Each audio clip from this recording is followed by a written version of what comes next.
जी नमस्कार जी। एक पेन और वो दे दो। Good evening. नमस्कार sir. Good evening sir. Good evening sir. Sir नमस्ते। नमस्ते Akash ji. Good evening. Good evening sir ji. नमस्कार आकाश जी। सबको नमस्कार। नमस्ते सर। Sir good evening. सबको नमस्कार। हरिओम सर जी। आकाश सर, एक बात पूछनी है आपसे। बोलिए मैडम जी, बोलिए। सर ईयर कब करवाएंगे? नमस्ते सर सर। सर ईयर सबको सब कुछ करवाया जाएगा मैडम, ईयर भी करवाया जाएगा। कोई भी एक भी चीज ऐसी नहीं है जो छोड़ी जाएगी। आप टेंशन मत लीजिए, बस अपना आशीर्वाद हमारे ऊपर बनाए रखिए। नमस्कार जी, सबको नमस्कार जी। चलिए जी, क्लास स्टार्ट करते हैं आज की। कोई एक भी चीज तो ऐसी नहीं छोड़ी जाएगी जो कि ना करवाई जाए। तो आपको टेंशन नहीं लेनी है, किसी को भी किसी प्रकार की भी टेंशन हम लोगों को नहीं लेनी है। तो अभी आज का टॉपिक है मैरिज रेमेडीज, मैरिज नंबर्स। ठीक है जी। ये टॉपिक आपके पास दो तीन तरीके से आता है। मैरिज का टॉपिक आपके पास दो तीन तरीके से आएगा। नंबर वन, आपके पास ये आएगा कि शादी नहीं हो रही। ठीक है, नंबर वन आएगा शादी नहीं हो रही। नंबर टू आएगा आपके पास ये टॉपिक कि भाई आपका वो नहीं हो रहा, क्या नाम है, शादी हो गई है लेकिन शादी चल नहीं रही है। ठीक है। नंबर तीन पे ये टॉपिक आएगा आपका कि शादी करना चाहते हैं, क्या ये लड़का लड़की ठीक है आपस में, इनकी डेट ऑफ बर्थ ठीक है। तो ये टॉपिक तीन ही तरीके से आता है हमारे पास, या तो शादी चल नहीं रही है, ठीक नहीं चल रही है, या शादी कब होगी, और या फिर शादी में क्या होगी, करनी चाहिए या नहीं करनी चाहिए। तो सबसे पहले हम समझते हैं कि मैरिज का जो कॉन्सेप्ट है वो न्यूमरोलॉजी, एस्ट्रोलॉजी और बाकी सारी चीजों में, वास्तु, आपकी जितनी भी विद्याएं हैं, इन सब विद्याओं के अंदर मैरिज का कॉन्सेप्ट के अंदर ये डेट ऑफ बर्थ मिलान का फंडा क्या है, मतलब मिलाई क्यों जाती है डेट ऑफ बर्थ, शादी से पहले शादी के बाद, एंड ऑल। ठीक है जी। पहले तो बताया जाता है कि मैरिज में जो सबसे पहले मिलाई जाने वाली चीज है ना, आज की डेट में भी ये चीज बहुत ज्यादा है, 10-20% ही बदली है, ज्यादा नहीं बदली है, कि जात पात सबसे पहले मिलाई जाती है, आपकी कास्टिज्म। ठीक है जी, कि भैया लड़की अपनी कास्ट की है कि नहीं, लड़का अपनी कास्ट का है कि नहीं, तब हम शादी की बात करेंगे। मतलब ये पहला एक वो आता है, निकल के सवाल आता है पेरेंट्स के दिमाग के अंदर जात पात का। सेकंड क्वेश्चन जो आता है वो आता है हमारे पास जात पात के बाद, चलो शहरों में अब ये चीज थोड़ी सी बदल गई है, ज्यादा सोचते नहीं है इस बारे में, लेकिन गांवों में आज भी ये चीज उतनी ही है। सेकंड आता है हमारे पास कि आप के बच्चे की डेट ऑफ बर्थ ये है और हमारे बच्चे की डेट ऑफ बर्थ ये है। अब आप बताइए कि इनके इतने सारे गुण मिलते हैं, शादी करनी चाहिए नहीं करनी चाहिए, गुण क्या होते हैं, एंड ऑल। जब हम बात करते हैं शादी शादी की, तो वहां पे लोग न्यूमरोलॉजी को हमेशा सेकेंडरी लेते हैं, लोग एस्ट्रोलॉजी को फर्स्ट लेते हैं। और एस्ट्रोलॉजी में हम में से बहुत सारे लोग एस्ट्रोलॉजर हैं, तो पता होगा कि चंद्र कुंडली उठाई जाती है, सेवंथ हाउस देखा जाता है बिजनेस और शादी के लिए। ठीक है जी, सेवंथ हाउस से चंद्र कुंडली उठाई जाती है, और चंद्र कुंडली का मतलब होता है, इन शॉर्ट अगर आपको बता दूं, इमोशन। ठीक है जी, चंद्रमा मतलब इमोशन का प्रतीक है, तो इमोशन मेजर उठाया जाता है कुंडली के बाद। इसके अंदर जब उसके बाद होता है 8 पैरामीटर्स के ऊपर मिलान, कुंडली का 8 पैरामीटर्स के ऊपर मिलान किया जाता है। एक को एक रैंकिंग दी जाती है, दो को दो रैंकिंग दी जाती है, तीन को तीन रैंकिंग दी जाती है। ठीक है जी। तो इस तरीके से आप मतलब वो करते हैं, 36 गुण का टोटल बनते हैं। 36 गुण, 36 गुणों को मिलान में 24 गुणों को बेस्ट माना जाता है, 28 को सुपर माना जाता है और 36 को सुपर डुपर माना जाता है। ठीक है, लेकिन 18 से ऊपर हो तो काम चल जाते हैं लोगों को, ऐसा लोगों का मानना है। ठीक है, बट अगर हम बात सिर्फ चंद्र कुंडली की करते हैं कि मतलब चंद्र कुंडली के द्वारा ही मतलब चीजें होनी है, तो चंद्र कुंडली के मिलान के दौरान बहुत सारी चीजें मिसिंग होती हैं। ठीक है, क्योंकि मेरे अकॉर्डिंग जब आप किसी भी व्यक्ति की कुंडली मिलाते हैं या कुछ भी करते हैं तो उसके देव गुण होते हैं, उसके राक्षस गुण होते हैं, उसके गण होते हैं, बहुत सारी चीजें होती हैं उसके अंदर। ठीक है, तो हर एक पैरामीटर्स पे देखना चाहिए। अगर सारे गुण मिलेंगे तो मतलब एक के जीवन में दुख है तो दूसरे के जीवन में भी दुख है। सब कुछ अगर सेम सेम ही पकड़ोगे तो एक के जीवन में जो चल रहा है दूसरे के जीवन में भी चल रहा है। एक को रोने की आदत है तो दूसरे को भी रोने की आदत है। ठीक है, इसीलिए जिन मैं मतलब बड़े दावे के साथ ये बात कह सकता हूँ कि जिनकी कुंडलियों के गुण जितने ज्यादा मिलते हैं ना, जिनकी कुंडलियों के गुण जितने ज्यादा मिलते हैं, वहीं पे डिस्कनेक्ट भी उतने ज्यादा ही होते हैं। ठीक है, जिन जहां हम रामायण या महाभारत की बातें भी करते हैं तो वहां पे भी 36 गुणों वाली कुंडली का हाल क्या हुआ था सबको पता है कि 36 गुण वाली कुंडली अगर थी तो उसमें कितने टाइम साथ रहे, कैसे साथ रहे और क्या कुछ उस कुंडली के अंदर हुआ। ठीक है, अब होती क्या है, प्रॉब्लम कहाँ पे आती है, सारी की सारी प्रॉब्लम हमें आती है कि हम क्या नहीं मिलाते, हम लग्न नहीं पकड़ते, हम शुक्र को नहीं पकड़ते, हम बृहस्पति की पावर को नहीं पकड़ते, हम वहां पे उसके जो स्पेशियस नंबर होते हैं डेट ऑफ बर्थ के साथ, हम उन स्पेशियस नंबर के ऊपर वर्क नहीं करते। और ये सारी चीजें हम चंद्र कुंडली जब देखते हैं, इन सारी कुंडलियों को हम मतलब इन सारी चीजों को हम इग्नोर कर जाते हैं। ठीक है जी, अगर डेटे की बात की जाए, ईयर का कितना इम्पैक्ट पड़ता है हमारी लाइफ के ऊपर, आप देखिएगा। इस थ्योरी को भी हम पढ़ेंगे, जब ईयर पढ़ेंगे तो आपको ये चीज भी निकल के आएगी कि 19वीं शताब्दी जहाँ पे 19 था, 19 का वर्ड था, वहां पे लोगों को वी कैन से 1985 से 88 तक की बात करते हैं, मतलब लोगों को सास से प्रॉब्लम थी, ससुर से प्रॉब्लम थी, सास से प्रॉब्लम थी, ससुराल से प्रॉब्लम होती थी लड़की को। मैक्सिमम लड़कियों को ससुराल से प्रॉब्लम होती थी। लेकिन आज की डेट में प्रॉब्लम कहाँ पे है, आज की डेट में प्रॉब्लम हस्बैंड वाइफ में है, ससुराल में प्रॉब्लम नहीं है। ठीक है, क्रेडिट गोस टू धीरू भाई अंबानी और मार्क जकरबुक। ठीक है, सास भी फेसबुक पे है, ससुर भी फेसबुक पे है। ठीक है, तो इन लोगों ने इतनी डिजिटल टेक्नोलॉजी आ गई है कि सास ससुरों के पास इतना सोचने का टाइम ही नहीं है कि बहू क्या कर रही है। आज की डेट में मैरिज के अंदर सबसे बड़ी प्रॉब्लम क्या है लोगों की, डिवोर्स। ठीक है, अब इन्हीं दिनों के बीच में 80s के टाइम पे ही कुंडलियों मिलान का जो सिस्टम चला था 80s के डेज में, वहां पे ये चीज डिजिटल होनी शुरू हुई, डिजिटल होनी शुरू हुई ये चीज। इस चीज का नेगेटिव इम्पैक्ट इतना पड़ा, डिजिटल होने का नेगेटिव इम्पैक्ट इतना है कि आज की डेट में अगर कोई बॉयफ्रेंड या गर्लफ्रेंड भी बनाते हैं ना, तो फोन पे ऐप डाउनलोड करते हैं और उस पे कुंडली मिलान करके फाइनल कर लेते हैं, हाँ जी हमारे तो इतने गुण मिलते हैं। ठीक है जी, फोन पे ही ऐप आते हैं ना आजकल, तो फोन पे ही कुंडली मिला लेते हैं। लेकिन जबकि बात की जाए कि आप जिंदगी भर के रिश्ते की बात कर रहे हो, और जिंदगी भर के रिश्ते में बहुत सारे अप एंड डाउन्स आएंगे, हेल्थ आएगी, वेल्थ आएगी, सक्सेस आएगी, आप अपनी फैमिली को एक्सपेंड करोगे, और बहुत टाइप्स के रिस्क आएंगे कि मान लो एज 40 की एज में किसी का वो होता है, सेपरेशन होता है, या 50 की एज में सेपरेशन होता है, तो उस एज में ना आदमी इधर का रहता ना इधर रहता। 40 की एज के बाद तो मैरिज की ऑप्शंस बहुत कम हो जाती हैं, तो इतना सब लोग देखा नहीं जाता। जबकि होना क्या चाहिए, जब आप कुंडली में सब चीजों को ब्रीफ देखते हो, गुण तो आपके मिल गए। ठीक है, मैं एस्ट्रो का टॉपिक इसमें इसलिए ले रहा हूँ न्यूमरोलॉजी की क्लास में कि आपका बेस क्लियर हो। जब कोई व्यक्ति आके कहे ना मेरे इतने गुण मिलते थे और उसके बावजूद मेरी शादी में ये दिक्कत आ रही है या मेरी शादी में, तो आपके पास उस टाइम पे आंसर्स होने चाहिए।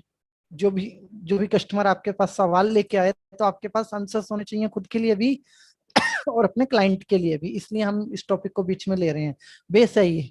ठीक है जी, अब चेक क्या करना होता है, एस्ट्रोलॉजी में सबसे मेजर चीज चेक करने की होती है कौन सा प्लेनेट सेपरेशन की ओर लेके जा रहा है।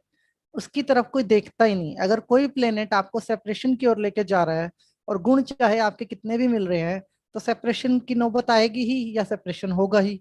उस चीज अगर मान लो कोई ये चीज मैक्सिमम टू मैक्सिमम आज की डेट के एस्ट्रोलजर्स इग्नोर कर देते हैं कि जो प्लेनेट आपको सेपरेशन की ओर लेके जा रहा है, वो उसको इग्नोर करके सिर्फ एक चीज पे फोकस करते हैं, सॉफ्टवेयर पे एंटर मारते हैं, हाँ जी आपके 24 गुण मिल रहे हैं, आप शादी कर सकते हो। अब गुण तो राक्षसी गुण भी मिलते हैं आपके, आपके देव गुण भी मिलते हैं। दोनों में से एक राक्षस हो गया और एक देव गुण वाला हो गया, तो भैया एक दबके रहेगा सारी जिंदगी। ठीक है, इतना डीप में जाके लोग नहीं पकड़ते कुंडलियों को। जब आप इतनी डीप में जाके किसी की कुंडली का मिलान अगर कर दो, तो सवाल ही पैदा नहीं होता लड़का लड़की की लाइफ के अंदर कोई दिक्कत आएगी।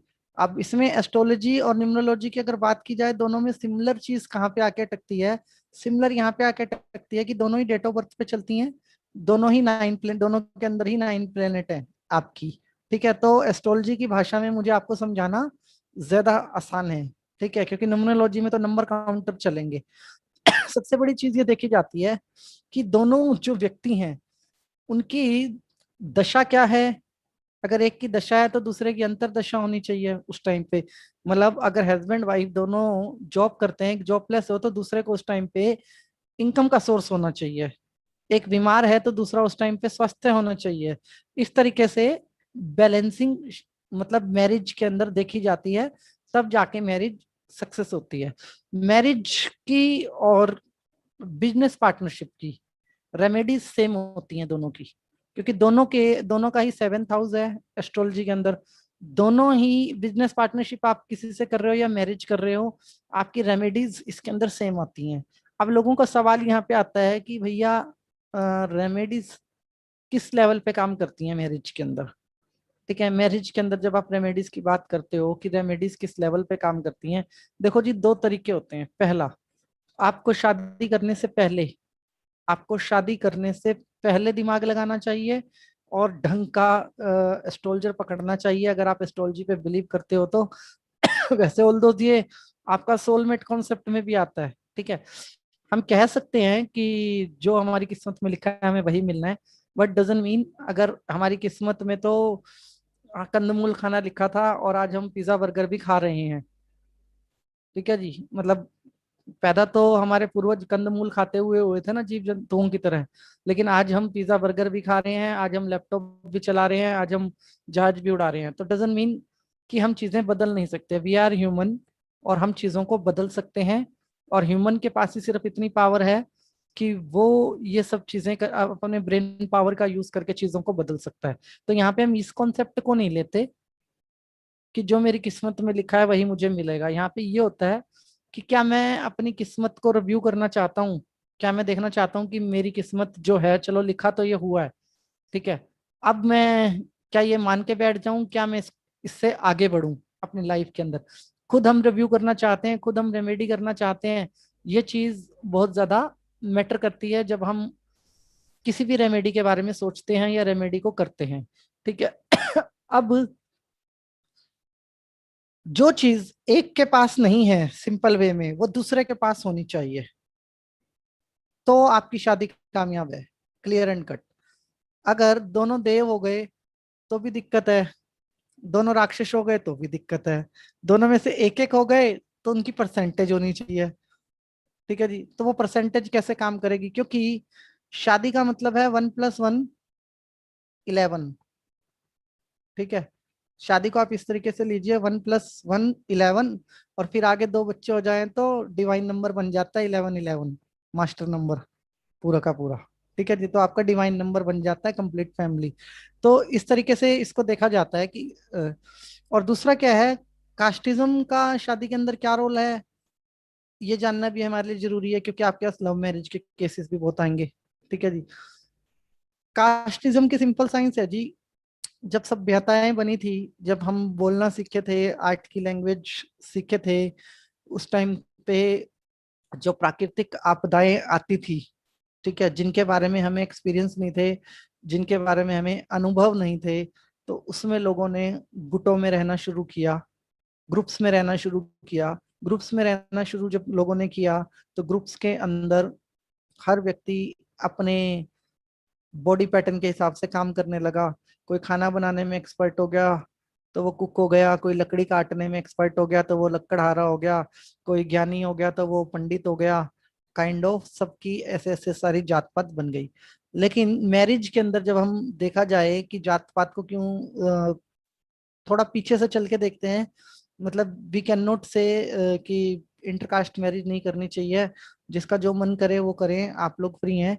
बट कॉन्सेप्ट क्या था, अभी तो मॉडिफाई हो गया है। कॉन्सेप्ट ये था कि अगर कोई पंडित है और पंडित के घर पे लड़की आ गई, मान लो सुनार की, ठीक है, तो सुनार की लड़की को बड़ी टेंशन होगी, क्योंकि पंडित सवेरे 4 बजे उठ के घंटी बजा देगा, उसको पूजा करनी है। ठीक है, इसलिए कहते थे कि पंडित के पास ऐसी वाइफ लेके आओ जो पंडित के ही रहन सहन के अकॉर्डिंग हो। ठीक है, अब बनिए के घर पे ऐसी वाइफ लाओ जिसको पैसा छुपाना आता हो। समझ गए जी आप? इस तरीके से मतलब इन्होंने कास्टिज्म को मैरिज कॉन्सेप्ट से जोड़ा था, जो कि गलत नहीं था। ठीक है, अभी बहुत कुछ बदल गया है, लेकिन हमारी नॉलेज में मैंने सिर्फ एक ही पॉइंट में आपको क्लियर किया है कि कास्टिज्म का मतलब ये था, अदर नहीं। आज की डेट में मैरिज को कैसे कंपेयर किया जाता है, अगर आप देखा जाए, जापान की अगर हम बात करते हैं या हम चाइना की बात करते हैं, ठीक है, तो जापान के ऊपर जब न्यूक्लियर अटैक हुआ था, तो जापान के सामने एक चैलेंज आया था, बहुत बड़ा चैलेंज। क्या आया था कि हर 10 में से 9 प्रेगनेंसी अबॉर्ट हो जाती थी ड्यू टू रेडिएशन। ठीक है, तो अब उन्होंने क्या कहा कि भैया 10 में से 9 प्रेगनेंसी अगर अबॉर्ट हो रही हैं, तो मतलब वो जो एक बचेगा, उस एक को हमें ऐसा बनाना है वो जो 10 के बराबर हो, जो 10 के बराबर हो। तो जापान ने उस टाइम पे डर्मोग्राफिक मल्टीपल इंटेलिजेंट टेस्ट का सहारा लिया था। ठीक है, जो हमारे फिंगरप्रिंट के द्वारा होता है, मैं क्लास में 2-3 बार पहले भी उसके बारे में बता चुका हूँ। उस टेस्ट के द्वारा ये पता लग जाता है कि आपका सोचने का ढंग क्या है, आपके स्किल्स क्या हैं, आप किस तरह के इंसान हैं। मतलब काइंड ऑफ एस्ट्रोलॉजी ही है, बट साइंटिफिक एस्ट्रोलॉजी कह सकते हैं हम उसको, बिल्कुल प्योर साइंटिफिक एस्ट्रोलॉजी, क्योंकि वो फिंगरप्रिंट के द्वारा आती है। और जिनकी जो चीज मैच नहीं होती थी कपल्स की, जैसे हम कुंडली में मैच करते हैं, जापान में क्या करते हैं, जो चीज जिसकी मैच नहीं होती थी उनकी शादी करवाते थे, ताकि उन दोनों के कॉम्बिनेशन से जो बेबी आए वो ब्रिलियंट हो, उसके अंदर इन दोनों लोगों के दिमाग की पावर हो। ठीक है, आज की डेट में ये कॉन्सेप्ट चल रहा है कि जिनकी उल्टा, मतलब जो चीजें नहीं मिलती उनके ऊपर काम करें, उनका जो कॉम्बिनेशन होगा वो स्ट्रोंग होगा, दोनों का जो कॉम्बिनेशन बन के आएगा बच्चा वो स्ट्रोंग होगा। आज की डेट में कुछ कंट्रीज के अंदर ये चल रहा है। अब जब बात करते हैं इसके अंदर हम न्यूमरोलॉजी की, तो न्यूमरोलॉजी में शादी को लेके कुछ कॉन्सेप्ट बड़े क्लियर हैं। ठीक है, न्यूमरोलॉजी में शादी के लिए 3 तरीके से हम नंबर देखेंगे। पहला तो वही आ गया 1 से 9 तक के नंबर आपके, जिसको हम क्या बोलते हैं, भाग्यांक, मूलांक, सॉरी। सबसे पहले आप लिखिए मूलांक 1 to 9 की रेंज में, 1 से 9 तक की गिनती लिखिए मूलांक में। ठीक है, एक साइड पे लिखते हैं भाग्यांक, 1 से 9 जिनके भाग्यांक हैं। कोई भी व्यक्ति जब हमारे पास पहली बार आएगा डेट ऑफ बर्थ लेके, तो सबसे पहले आपने उन दोनों के भाग्यांक और मूलांक निकालने हैं। 2 डेट ऑफ बर्थ हैं, कोई भी 2 लिख लीजिए। भाग्यांक और मूलांक मतलब उनके निकाल लिए, दोनों डेट ऑफ बर्थ के। ठीक है जी, जब हम उनके भाग्यांक और मूलांक निकालते हैं, तो वहां से हमें देखने हैं नंबर्स। ठीक है, मान लो एक नंबर है, नंबर 1। ठीक है जी, नंबर 1 के लिए मान लो किसी का नंबर 1 है, जो आपका मूलांक है, ध्यान से सुनिएगा, जो आपका मूलांक है, हस्बैंड का मान लो मूलांक हो गया, और वाइफ, और एक हो गया भाग्यांक। मान लो कोई एक नंबर का आदमी है और उसका जो भाग्यांक है वो 8 है। ठीक है जी, एक नंबर का कोई व्यक्ति है और उसका भाग्यांक 8 है। ठीक है, तो एक नंबर वाले की जो वाइफ है ना, उसका भाग्यांक अगर 8 है तो वो शादी के लिए परफेक्ट है। ठीक है जी, फिर से लिखते हैं, समझते हैं एक बार दोबारा, तसल्ली से समझिए, कोई जल्दी नहीं है। जो एक पार्टनर का भाग्यांक होना चाहिए और एक पार्टनर का मूलांक होना चाहिए। समझ रहे हैं आप? जैसे कोई भी एक व्यक्ति अपनी डेट ऑफ बर्थ यहाँ पे डालें, मैं बताता हूँ, कोई दो व्यक्ति अपनी डेट ऑफ बर्थ डाल लें, मतलब हस्बैंड वाइफ डाल दीजिए कोई date of birth husband wife की। हस्बैंड की डेट ऑफ बर्थ लिखो कंप्लीट, सभी लिखो, सभी कर लीजिए। हस्बैंड की डेट ऑफ बर्थ लिखो कंप्लीट। हस्बैंड का जैसे एक आई है मनप्रीत कौर जी का 4/8/79, तो इनका जो मूलांक है ये 4 है। अब एक एक मत डालो ना, हस्बैंड की भी साथ डालो। प्रसाद,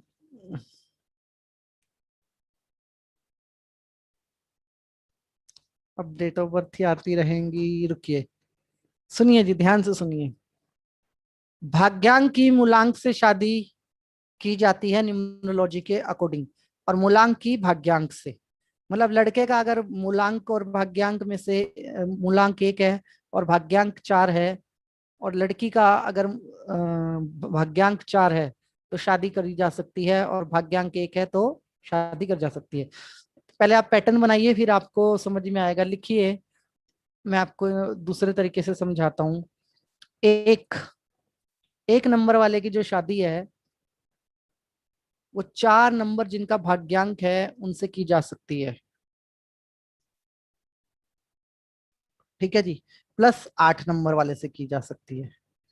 एक के आगे लिखिए 4+8, एक जगह लिखिए मूलांक, एक जगह लिखिए भाग्यांक। ठीक है, एक मूलांक लिखिए और आगे लिखिए 4 और 8। एक की शादी किससे की जा सकती है? 4 और 8। अब इसको ध्यान से समझिए, एक नंबर है मूलांक, जिस लड़के का मान लो, तो लड़की का नंबर 4 हो भाग्यांक में या 8 हो, तो एक से शादी की जा सकती है। सही? आप, आई होप यू अंडरस्टैंड। ठीक है जी।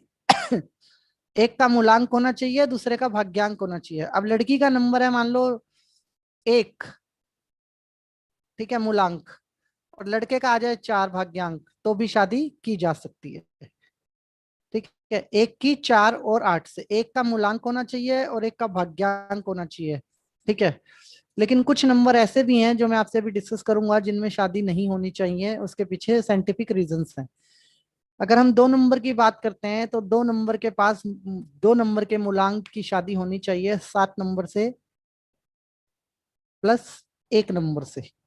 एक नंबर की आ गई 4, 8 और 7। दो की 2 से शादी नहीं होनी चाहिए, इस बात का खास ध्यान रखना है। 2 नंबर के आगे ब्रैकेट में लिख लीजिए, 2 से शादी नहीं होनी चाहिए, वाद विवाद बहुत रहते हैं। 2 से शादी होती है तो वाद विवाद बहुत रहते हैं 2 और 2 की शादी के अंदर। ठीक है जी। 3 नंबर पे जब हम आते हैं तो 3 की शादी होनी चाहिए 3 नंबर से और 8 नंबर से। 3 की शादी 3 नंबर से और 8 नंबर से, इसके अलावा किसी भी नंबर की ऑप्शन 3 के पास नहीं है, 3 और 8। ठीक है जी। फिर जब हम 4 नंबर पे आते हैं तो 4 के पास ऑप्शन क्या है? 4 के पास ऑप्शन है 1। 4 के पास ऑप्शन है 1, 1 नंबर की। ठीक है जी। अब सबसे जो क्रिटिकल मैरिज मानी जाती है, जिसमें सबसे ज्यादा हाई डिवोर्स होते हैं, वो होती है 4+4 की शादी। 4 की 4 से शादी नहीं होनी चाहिए। सबसे ज्यादा हाई है, देखो मैं आपको साइंटिफिक वे में बता रहा हूँ बिल्कुल, सबसे ज्यादा हाईएस्ट हाईएस्ट डिवोर्स 4 4 के होते हैं। ठीक है जी। 2 का मैंने बताया है 7 नंबर और 1 नंबर, 2 की शादी होनी चाहिए 7 नंबर और 1 नंबर से, मूलांक की। ठीक है जी।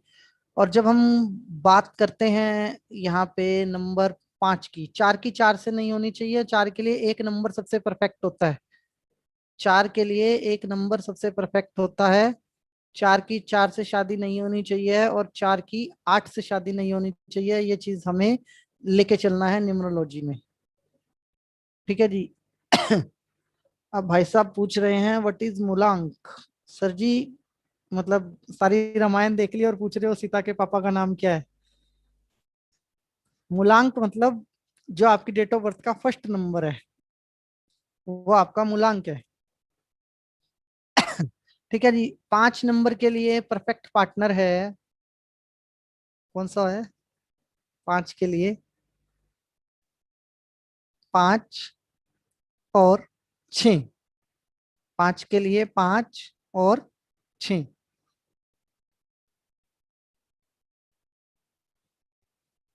अब 6 नंबर की जब आप बात करते हो तो हमारा 6 नंबर का जो सबसे परफेक्ट पार्टनर है वो है नंबर 9 और नंबर 5।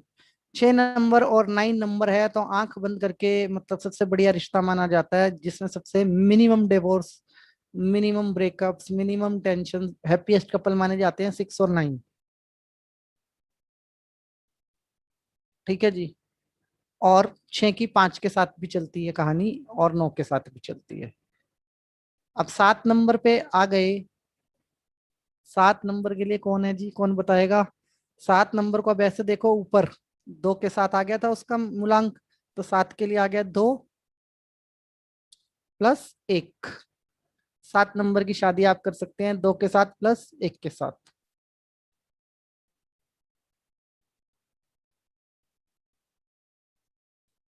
ठीक है। वैसे तो बहुत क्लियर फंडा है, मेरे को लिखवाने की जरूरत ही नहीं है, वैसे बड़ा क्लियर है कि मेरा मूलांक है, सामने वाले का वो भाग्यांक होना चाहिए, मेरा जो भाग्यांक है वो सामने वाले का मूलांक होना चाहिए।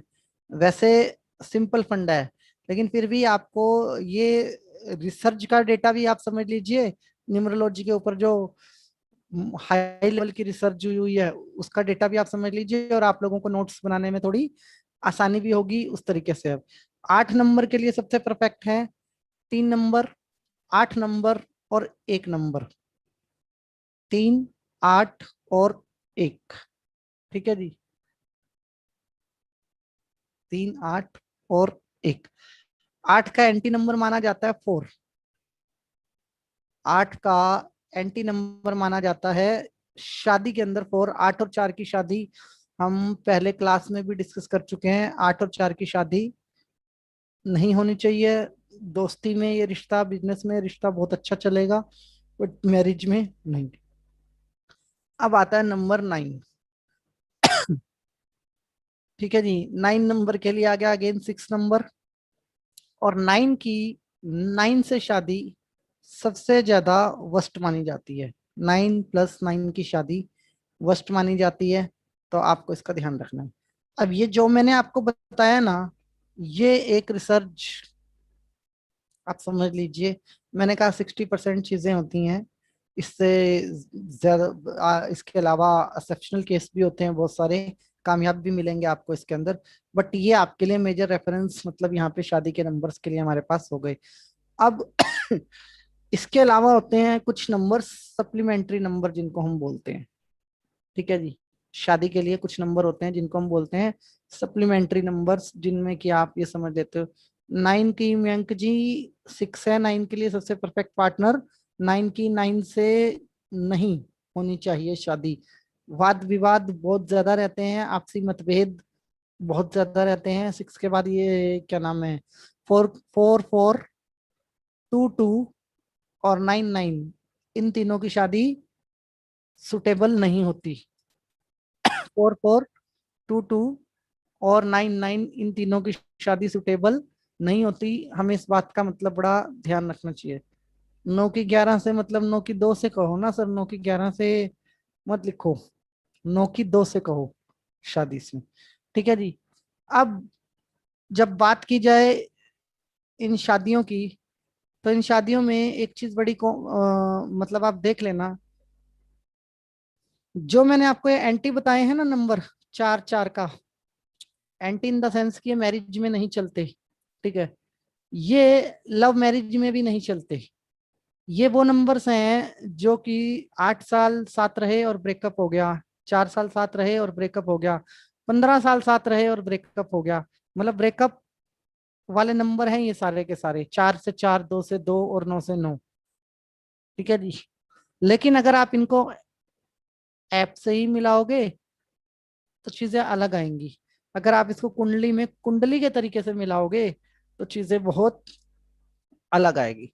अब जब आपके पास ये नंबर्स का डेटा है और कोई आ जाए आपके पास 4 गुना 4 वाला, तो वो और आपसे पूछे कि जी मेरी शादी का क्या वो है, चल नहीं रही है, तो आपको पता है कि शादी क्यों नहीं चल रही है? क्योंकि उनका वो नंबर मूलांक और भाग्यांक आपस में मैच नहीं कर रहे हैं। यहाँ से आपको चीजें क्लियर हो जाएंगी कि शादी चलनी चाहिए कि नहीं चलनी चाहिए। अब शादी के साथ ना कुछ विवाद भी जुड़े होते हैं। विवाद मतलब, अब हमारे हिंदुस्तान में तो शादी मतलब शादी, ठीक है जी। लेकिन आंकड़ा ये भी कहता है कि देखो, इसको हम साइंटिफिकली समझेंगे, शादी को वैसे नहीं समझेंगे।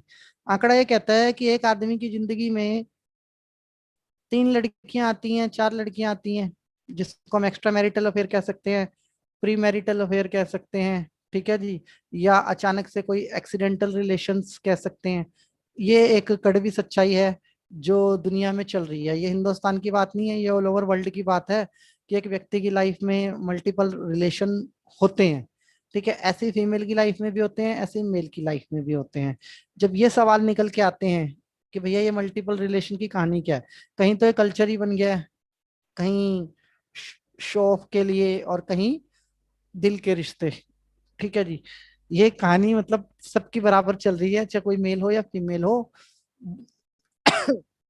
बात अगर भारत जैसे देश की भी की जाए तो 60% रिश्तों में ये कहानियां चालू हैं कहीं ना कहीं से, कैसे भी करके। तो इसका जब मैटर आता है, तो इसमें जब आपके नंबर गेम, पूरा सिस्टम फेल होता दिखाई देता है। फेल हो गया ना पूरा का पूरा सिस्टम यहाँ पे, कि आपकी तो शादी हो चुकी है और शादी होने के बाद उसको समाज में नाम दिया जाता है एक्स्ट्रा मैरिटल अफेयर का। ठीक है, ये पूरा का पूरा सिस्टम फेल हो गया। इसमें कौन गलत है, लड़का गलत है या लड़की गलत है? मैरिड हैं दोनों, लड़का या लड़की, तो मैरिड में कौन गलत है, लड़का गलत है या लड़की गलत है? तो इसके लिए जब हमारा सेशन आएगा सोलमेट और ट्विन फ्लेम का, तो इसके जवाब हमें उस सेशन में मिलेंगे। लेकिन आपका क्लाइंट जब आपसे इस बात का जवाब मांगेगा तो आपको उसको साइंटिफिकली टीच करना होगा, क्योंकि एक नंबर के साथ आप देखोगे दूसरा नंबर ऑटोमेटिक अटैच होता है। न्यूमरोलॉजी के अंदर एक नंबर के साथ दूसरा नंबर अटैच होता है, और नंबर चलते हैं एंगल के साथ, नंबर चलते हैं एंगल्स के साथ। तो जो भी व्यक्ति है जिसके साथ भी एक्स्ट्रा मैरिटल अफेयर चल रहा है या कुछ चल रहा है, उसमें देखना मूलांक से मिलेंगे आपको। यहाँ पे हम मूलांक को क्रॉस कर रहे हैं भाग्यांक के साथ। ठीक है, वहां पे आपको मूलांक सेम मिलेंगे। अगर मूलांक सेम है इसके अंदर, तो आप इसको समझ के चलिए कि वो जो रिश्ता है वो इस जन्म का नहीं है, जन्मों जन्मों से चलता आ रहा है और ये घटना रुक नहीं सकती थी। ठीक है, ऑल्दो हम इस चीज को प्रमोट नहीं कर रहे हैं यहाँ बैठ के, we are discussion for over knowledge. हम इसे अपनी नॉलेज के लिए सब लोग डिस्कस कर रहे हैं, सभी लोग। ठीक है, अगर मूलांक मैक्सिमम केसेस में आपको मूलांक सेम नजर आ जाएंगे, जिसके साथ मान लो लड़की की कोई कंप्लेंट आई है कि लड़की का जी किसी आदमी से अफेयर चल रहा है, तो लड़की का और उस लड़के का आपको मूलांक सेम नजर आएगा, या लड़के का लड़की के साथ मूलांक सेम आ जाएगा, या फिर सेम आएगा एंटी नंबर आपस में।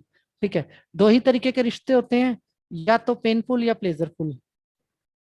ठीक है, या तो रिश्ता पेन देके जाएगा या रिश्ता प्लेजर देके जाएगा।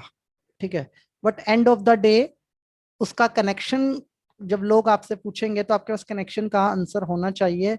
आप अपने दिमाग में कैलकुलेशन कीजिएगा, सामने वाले को कुछ आपको बोलने की जरूरत नहीं है उस टाइम पे। आप अपने दिमाग में कैलकुलेशन करिएगा जब सामने वाला कंप्लेंट लाता है तो। फिर वो कहेगा जी न्यूमरोलॉजी से तोड़वा दो इनका रिश्ता, ये भी कहेगा व्यक्ति आपको कि न्यूमरोलॉजी से तोड़वा दो। तो आपको इस तरीके की किसी रेमेडी में नहीं पड़ना है। ठीक है, जब हमारा अभी सोलमेट और ट्विन फ्लेम वाला कॉन्सेप्ट आएगा ना, जब आप समझोगे तो उसमें आपको न्यूमरोलॉजी से रिलेटेड 2-3 चीजें मिलेंगी।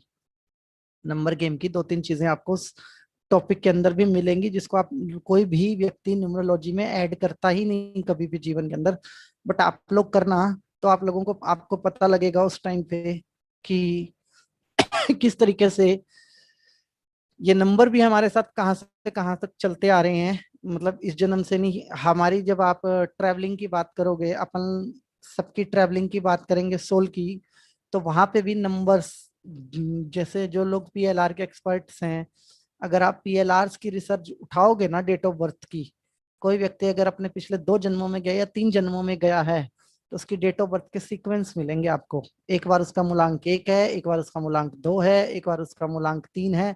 मतलब हमें हर नंबर के लेसन्स लेने ही लेने हैं, हर नंबर के लेसन्स लेने हैं, और हर नंबर का एक मीनिंग है।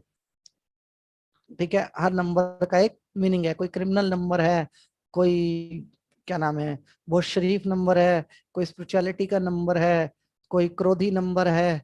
तो ये सारे के सारे हमारी लाइफ के अंदर हर जन्म में हमें किसी ना किसी चीज का लेसन्स मतलब लेने होते हैं। तो इस तरीके से हमारे पास नंबर गेम आज से नहीं है, ये नंबर गेम हमारे पास जन्मों जन्मों से चलता आ रहा है। ठीक है जी। जब आपके पास ऐसी कोई टेम्पलेट्स आए, तो मूलांक मिलाना, आप शॉक्ड हो जाओगे कि 2 लोगों के मूलांक मिलते होंगे, जिसको कि हिंदुस्तान की लैंग्वेज में एक्स्ट्रा मैरिटल अफेयर कहा जाता है। ठीक है, अब एक्स्ट्रा मैरिटल अफेयर तो एक हो गया, ठीक है, इसको तो हम साइड में कर देते हैं। एक होता है जी प्री मैरिटल अफेयर, जो लोगों के शादी से पहले चले होते हैं। तो सबके पास अपनी अपनी यादें होंगी, मैक्सिमम लोगों के पास अपनी अपनी यादें होंगी। तो आप वहां से भी डेट ऑफ बर्थ उठा के अपने ही माइंड में कैलकुलेशन करके मिला के देखिए कि आपको वो चीज वहां पे एग्जैक्ट वैसे ही मिलेगी। ठीक है जी। सोमवीर जी बड़े खुश हो रहे हैं। आए।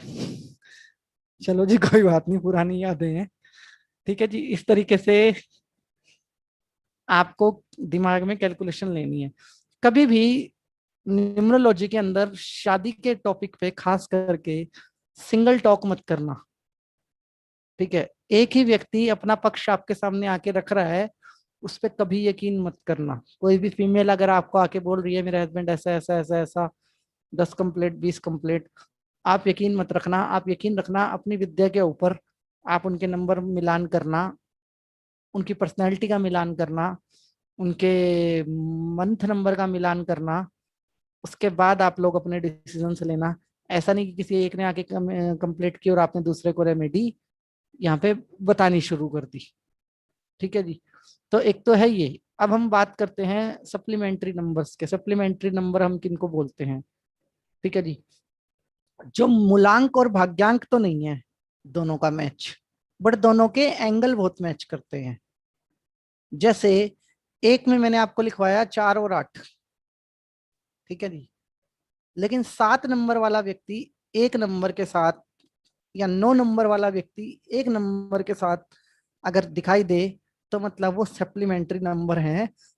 कोई पूछता है कि शादी कामयाब होगी, तो आपको एक पैरामीटर से चेक नहीं करनी वो शादी, सिर्फ न्यूमरोलॉजी के।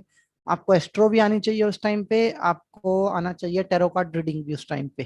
ठीक है जी। तो उस टाइम पे आप 3 पैरामीटर से उस शादी को चेक करोगे।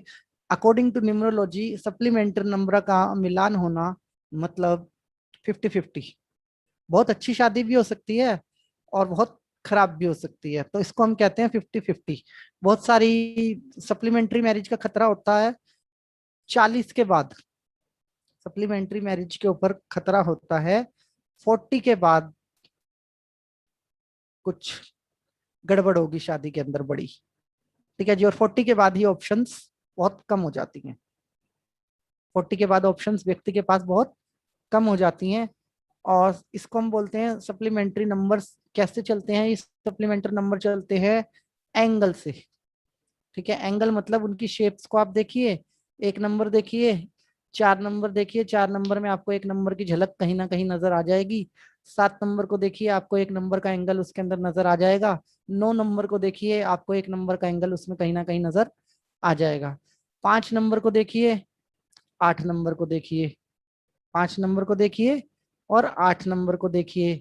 ठीक है, आपको कहीं ना कहीं आ जाएगा। 3 नंबर को देखिए, 8 नंबर को देखिए। इस तरीके से भी आपको जब आपके पास डेट ऑफ बर्थ आएंगी तो एक पैरामीटर आपके पास ये भी है कि आपको सप्लीमेंट्री वर्क करना है, सप्लीमेंट्री नंबर्स के ऊपर भी वर्क करना है। देखिए ध्यान से समझिए, पहले मूलांक, भाग्यांक, एंटी नंबर सेपरेट करने हैं, उसके बाद इनका आपको क्या करना है, सप्लीमेंट्री नंबर का मिलान करना है। ठीक है। और इसके अलावा जिन लोगों को एस्ट्रोलॉजी आती है ऑलरेडी, हम तो सीखेंगे ही आने वाले टाइम में, सभी लोग जिनको ऑलरेडी आती है एस्ट्रोलॉजी, उन लोगों से मैं विनती करना चाहूंगा सिर्फ चंद्र कुंडली के आधार पे मिलान ना करें। चंद्र कुंडली के आधार पे मिलान ना करें कभी भी। आपको बाकी सारे फैक्टर्स भी मिलाने चाहिए, सारे जितने भी फैक्टर्स डिस्कस किए, क्योंकि सिर्फ इमोशन पे कोई भी रिश्ता नहीं चलता। अगर इमोशन से पेट भरता होता तो फिर जो ज्यादा इमोशनल व्यक्ति है ना, वो प्यार कर करके ही घर पे बैठे रहते, दूसरे को काम पे जाने की जरूरत ही ना पड़ती दूसरे व्यक्ति को। तो खाली इमोशन ही, इमोशन के अलावा जो बाकी चीजें एक रिश्ते में रिक्वायर्ड होती हैं, वो चीजें भी रिश्तों में बराबर की होनी चाहिए। तो चंद्र कुंडली सिर्फ इमोशन दर्शाती है, और हमें इमोशन से ऊपर उठ के डिसीजंस लेने होते हैं रिलेशनशिप्स के अंदर। क्योंकि शादी हस्बैंड वाइफ में हुई है तो दोनों का एक दूसरे के प्रति सरेंडर है, बट डजंट मीन कि हस्बैंड की वाइफ के अलावा बाहर कोई रिस्पॉन्सिबिलिटी नहीं है अपनी फैमिली के लिए, समाज के लिए, सोसाइटी के लिए, या वाइफ की ऐसी कोई रिस्पॉन्सिबिलिटी नहीं है कि उसको हस्बैंड के साथ ही रहना, उसकी भी समाज, सोसाइटी और अपनी फैमिली के लिए अदर रिस्पॉन्सिबिलिटी भी है। तो खाली इमोशन सिर्फ हस्बैंड और वाइफ में काम आ सकता है, लेकिन आपकी अदर रिस्पॉन्सिबिलिटियों को खराब करता है। इसी वजह से डिस्कनेक्ट आ जाते हैं दूसरे लोगों के हमारी लाइफ के अंदर, जब हम बात करते हैं किसकी, चंद्र कुंडली से बाहर की हम कोई भी बात करते हैं तो हमारी लाइफ में क्या आ जाएगा, डिस्कनेक्शन आ जाएगा। ठीक है जी। दूसरा क्या है, सप्लीमेंट्री नंबर्स के बारे में आप पूछ रहे हैं, क्या वो मूलांक और भाग्यांक भी हो सकते हैं? जी बिल्कुल हो सकते हैं। सप्लीमेंट्री नंबर आपके मूलांक और भाग्यांक में भी आ सकते हैं, और सप्लीमेंट्री नंबर की एक और साइंस आपके साथ जुड़ी होती है जिसको हम बोलते हैं कि 5 नंबर को 5 नंबर वाला मिल गया तो सप्लीमेंट्री नंबर में आ गया, सेम एंगल हो गए, सब कुछ हो गया दोनों का। बट 4 4 आ गया तो पंगा नहीं लेना, 2 2 आ गया तो पंगा नहीं लेना, 9 और 9 आ गया तो पंगा बिल्कुल भी नहीं लेना। अब सवाल यह आएगा कि बहुत सारे व्यक्तियों के 4 4 भी होंगे, 9 9 भी होंगे, और 2 2 भी होंगे। ठीक है। और वो भी ये क्लास ले रहे होंगे। तो आपको किसी प्रकार की कोई घबराहट नहीं रखनी। मैंने क्लास के पहले दिन ही बता दी थी एक बात आप लोगों को, और आज फिर बता रहा हूं कि बिल्कुल ध्यान से समझिएगा, इन चीजों का रोल हमारी जिंदगी में 60% है। 60% न्यूमरोलॉजी का रोल हमारी जिंदगी में 60% है। तो आप इसको 100% मत बनाइएगा। ये मत कहिएगा कि आप 2 नंबर हो, आप 2 नंबर हो इसलिए मेरी नहीं बनती आपके साथ। उल्टा कीजिएगा, एक दूसरे को बोलिएगा कि हम अपनी मोहब्बत का नया इतिहास रखेंगे, और वो करेंगे, क्या नाम है, न्यूमरोलॉजी को गलत साबित करेंगे। आप इसका उल्टा भी कर सकते हैं, 2 2 वाले, 4 4 वाले, और 9 9 वाले। तो डजंट मीन कि क्लास खत्म होने के बाद आप एक दूसरे के साथ लड़ाई करें या एक दूसरे के बारे में कुछ भी ऐसा सोचें। उल्टा आप ये सोचें जो मैंने आपको बताया है कि हम न्यूमरोलॉजी को गलत साबित करेंगे, और वी आर ह्यूमन, हम जो चाहें वो कर सकते हैं। ठीक है जी। और न्यूमरोलॉजी से हटके एक बात बोलते हैं, ऑल्दो हमारा टॉपिक यही है न्यूमरोलॉजी, लेकिन सोलमेट, ट्विन फ्लेम, सोल के पार्ट होना, सोल की जर्नी में भी हमारे बहुत सारे रिलेशंस होते हैं। समटाइम्स एक बेटा अपनी माँ का मर्डर कर देता है, समटाइम्स हस्बैंड वाइफ बहुत एंटी होते हैं, बहुत एंटी होते हैं एक दूसरे के, मतलब एक दूसरे की खुशी देख नहीं सकते, ऐसे रिश्ते भी होते हैं। तो सोल्स के कुछ हमारे कनेक्शंस होते हैं, रिवेंज के कनेक्शन होते हैं हमारी सोल्स के। कुछ ऐसा होगा कि कुछ भी नहीं है जीवन के अंदर लेकिन सब कुछ बहुत अच्छा चल रहा है, कहीं ऐसा होगा एक पार्टनर बहुत अच्छा है, एक पार्टनर बहुत खराब है। तो न्यूमरोलॉजी से हटके भी इन रिश्तों को देखा जाता है। ठीक है। मैरिज तो, शादी तो एक शब्द है जिससे जोड़ दिया जाता है 2 लोगों को। ठीक है। असल में तो वी ऑल आर सोल, हम सब सोल हैं। और सोल को अगर दूसरी लैंग्वेज में समझा जाए तो सोल है एनर्जी। सोल को अगर दूसरी लैंग्वेज में समझा जाए तो सोल है ब्रह्मांड की एक ऊर्जा। जब किसी मतलब हम आगे पढ़ेंगे सोलमेट वाला कॉन्सेप्ट, तो वहां पे आएगा कि हमारी सोल के 3 पार्ट होते हैं। तो उन पार्ट्स के साथ हमारा कहीं ना कहीं कनेक्शन होता ही है, चाहे वो पैरेलल यूनिवर्स के अंदर हो, चाहे हमारा वो कनेक्शन सेम प्लेनेट पे हो, चाहे डिफरेंट डायमेंशन में हो, चाहे इस जन्म में हो या कुछ जन्मों के बाद हो। आपकी सोल की जब प्रमोशन फास्ट होती है तो आपकी सोल पार्ट्स में बर्थ और रीबर्थ लेती है। ठीक है। तो कुछ कनेक्शन हमारे, कनेक्शन मतलब मैरिज शब्द को अगर हटा दिया जाए और ये देख लिया जाए कि दो लोग जहाँ पे फिजिकल होते हैं, तो वहां पे दो सोल्स का कनेक्शन होता है पास्ट लाइफ्स के साथ। दो सोल्स का आपस में कनेक्शन होता है पिछले जन्मों के साथ, अगर मैरिज शब्द को हटा दिया जाए तो। अब यहाँ पे क्या है, आज की डेट में हम समाज में रहते हैं, सोसाइटी में रहते हैं, तो मैरिज शब्द का मतलब है कि दो लोग फिजिकल हो सकते हैं, इस बात की परमिशन उनको समाज और सोसाइटी से मिल गई है। वो अपना परिवार बना सकते हैं, आगे बढ़ सकते हैं, दोनों को लॉयल रहना है एक दूसरे के प्रति, इसकी कस्में वादे उनको फेरे में या मंदिर गुरुद्वारे चर्च हर जगह पे दिलवा दिए जाते हैं। तो इस तरीके से मतलब रिश्ता चलता है। बट ये इस रिश्ते से ऊपर भी एक रिश्ता होता है, मैरिज के रिश्ते से ऊपर भी एक रिश्ता होता है जिसको हम बोलते हैं सोल रिलेशंस। ठीक है जी। तो वो भी देखा जाता है। तो डजन मीन कि अगर न्यूमरोलॉजी के में मैं जो भी बातें आपसे कर रहा हूँ और आपके नंबर सेम आ गए और आप ब्लेम करें एक दूसरे को या कहें कि आप मेरे एंटी नंबर हो, नो। हो सकता है कि आप कार्मिक जुड़े हुए हैं, आपका सबसे ज्यादा क्या नाम है वो हो, सोल कनेक्शन हो पिछले कुछ जन्मों का, और इसलिए आपका सब कुछ बहुत अच्छा भी चल रहा हो। ठीक है जी। 9 की 9 से शादी क्यों नहीं होनी चाहिए, 4 की 4 से क्यों नहीं होनी चाहिए और 2 की 2 से क्यों नहीं होनी चाहिए, इसका लॉजिक आप लोगों के लिए जानना बहुत जरूरी है, तो आप उसको भी समझिए। 9 नंबर माना जाता है कार्मिक नंबर। 9 को माना जाता है कार्मिक, मंगल। दोनों ही हाई मंगल है। गुस्सा एक 2% करेगा तो दूसरा 4% करेगा। Getting my point. तो दोनों कार्मिक बंधन में होते हैं। तो दोनों में 9 9 की शादी बहुत एक्सेप्शनल आपको देखने को मिलेगी जो सक्सेसफुल है। ठीक है, बहुत एक्सेप्शनल केस आपको देखने को मिलेंगे।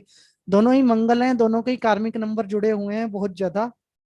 तो सबसे ज्यादा जो मारपीट वाला नंबर है, आपस में लड़ाई करना, मारपीट करना, एक दूसरे की खुशी को मतलब सबसे वर्स्ट कह सकते हैं जिसको हम, वहां पे आप देखना कि 9 9 वाले रिश्ते आपको मिलेंगे, क्योंकि दोनों कार्मिक हैं, कार्मिक से जुड़े हुए हैं। 2 2 में क्या है कि दोनों ही जल हैं, दोनों ही पानी है, दोनों ही इमोशन है, दोनों ही बहते रहेंगे। एक ने दूसरे को डांट लगाई तो दूसरे की आंख में आंसू आ गए। ठीक है जी। और दोनों ही हाई इमोशनल हैं। ज्यादा इमोशन भी नुकसान करता है, ज्यादा गुस्सा भी नुकसान करता है। ठीक है। 4 तो बड़ा सिंपल है, एक टांग पे खड़े हैं दोनों ही, दोनों को ही सपोर्ट की जरूरत है, लेकिन दोनों सपोर्ट बाहर ढूंढते हैं, दोनों ही सपोर्ट बाहर ढूंढते हैं, दोनों ही राहु हैं एक दूसरे के ऊपर। ठीक है जी। तो इस तरीके से इन 3 नंबर्स को अवॉइड किया जाता है। बाकी आप, मेरा ये मानना है जी, 60% आप इसमें न्यूमरोलॉजी को कंसीडर कीजिए और 50% आप एस्ट्रोलॉजी को कंसीडर कीजिए, टैरो को कंसीडर कीजिए 70 80%, क्योंकि टैरो पे मैं मानता हूँ सबसे नीट एंड क्लीन आंसर आते हैं टैरो के ऊपर। जिन व्यक्तियों को टैरो आते हैं वो जानते होंगे कि टैरो के आंसर्स बहुत नीट एंड क्लीन होते हैं, ज्यादा काउंट्रोवर्सीज वाले आंसर टैरो कार्ड के अंदर नहीं आते हैं। तो इस तरीके से आपको मैरिज नंबर्स की रेमेडी करनी है। अभी आता है एक, कल मैं आपको बोर्ड पे समझाऊंगा पर्सनैलिटीज को कैसे ऑब्जर्व करना है। ठीक है। अब जब आपके पास केस आएगा ना मेल और फीमेल का, तो फीमेल आपके पास पहले आ गई, मतलब बात वही है, जो आके पहले रोएगा उसी को माना जाता है कि ये शरीफ है। ठीक है। जो पहले आके शिकायत लगाएगा वही शरीफ है, दूसरा बदमाश है। ऐसा चलता है। कहते हैं जी अगर आप शरीफ होते तो आप आ जाते पहले। ठीक है। और दूसरा सोचता है कि मैं तो समझ रहा था कि कुछ ना कहूं और यहाँ तो शिकायत ही होगी। मतलब पुलिस केस आप देखोगे तो सबसे ज्यादा केसेस के अंदर पुलिस वाले सुनते हैं जो पहले आता है व्यक्ति। ठीक है। और वो बार बार ये दलील देता है कि जी मैं आया ना कंप्लेंट लेके, ये तो नहीं आया कंप्लेंट लेके। ऐसे ही आपके पास भी जो कंप्लेंट्स आएंगी वो कुछ इस तरीके की आएंगी कि फीमेल आ गई पहले तो वो हस्बैंड की बुराई बुराई बुराई बुराई, और हस्बैंड पहले आएगा तो फीमेल की बुराई बुराई बुराई बुराई, वाइफ की बुराई करेगा। ठीक है। लेकिन पुलिस वाले करते क्या है, सुनते समय हाँ भाई पेपर पे लिख के दे जा बताते हैं, दूसरी पार्टी को बुलाते हैं, उससे दूसरे एंगल से सब कुछ पूछते हैं, फिर दोनों को आमने सामने बिठाते हैं, क्रॉस करते हैं, उसके बाद डिसीजन लेते हैं। अब यही मैटर जस्टिस के अंदर फॉलो होता है, यही मैटर आपका कानून के अंदर फॉलो होता है। तो आपके लिए भी यही कानून है। ठीक है, जो पहले आया इसका मतलब ये नहीं है कि वो सही है, जिसके आंसू पहले गिर गए मतलब ये नहीं वो सही है। ठीक है, कुछ लोग इंटेंशनली इस तरीके से एस्ट्रोलजर, न्यूमरोलॉजी और टैरो कार्ड रीडर्स के पास आएंगे और वो बुराई करेंगे, लेकिन आपको सिचुएशन को ऑब्जर्व करना है अपने पैरामीटर्स पे। तो कल मैं आपको बताऊंगा नंबर 1 से लेके नंबर 9 तक की पर्सनैलिटी में गुण क्या है। गुण मतलब अगर 3 नंबर की वाइफ है और 1 नंबर का हस्बैंड है तो कौन किसको डोमिनेट करेगा, ये जानना जरूरी है ना। कहाँ आदमी डोमिनेट करते हैं, किस नंबर के आदमी डोमिनेट करते हैं और किस नंबर की फीमेल डोमिनेट करती हैं, तो ये जानना जरूरी है। अब मान लो कोई दिखने में तो फीमेल है, शरीफ है, स्मार्ट है, हाँ, लेकिन उसका नंबर ऐसा है कि वो पति को उंगलियों पे नचा के रखती है। Getting my point. तो ये भी न्यूमरोलॉजी से आप पता लगा सकते हो कि अगर इस नंबर की वाइफ है तो इस घर में चलती किसकी है, हस्बैंड की या वाइफ की। ठीक है जी। तो ये बड़ा इंटरेस्टिंग रहेगा कल जब हम पढ़ेंगे कि किस तरीके की पर्सनैलिटी का वाइफ की पर्सनैलिटी क्या है, हस्बैंड की पर्सनैलिटी क्या है। लोगों लोगों को जो डेट ऑफ बर्थ बताने का बड़ा शौक रहता है ना कि मेरी डेट ऑफ बर्थ ये है, मेरी डेट ऑफ बर्थ ये है, और कुछ लोग कहते हैं कि हम ओपनली अपनी डेट ऑफ बर्थ नहीं बताएंगे। तो दोनों में से सही वही है जो ओपनली अपनी डेट ऑफ बर्थ नहीं बताते। ठीक है जी, उसके पीछे कारण है कि आप क्या दे रहे हो सामने वाले को, पूरा अपना होल डेटा दे रहे हो, पूरा एक्सेस दे रहे हो बिना पासवर्ड के। बिना पासवर्ड के आपने उसको अपना फोन दे दिया, डेट ऑफ बर्थ नहीं दी, फोन दे दिया, वो सब बता देगा समझदार आदमी। अब आप यहाँ पे 270 लोग हो, 270 लोगों को कोई अपनी डेट ऑफ बर्थ पकड़ाएगा ना ऐसे 5 दिन के बाद, तो आप लोग ऐसे ऐसे आंखें करके देखोगे उसकी तरफ और हाँ जी समझ गया। वो आदमी कुछ भी कह रहा होगा, आपका दिमाग कहेगा हाँ जी मैं तो समझ गया आप क्या कह रहे हो। आपको ये पता होगा वो सच बोल रहा है कि झूठ बोल रहा है।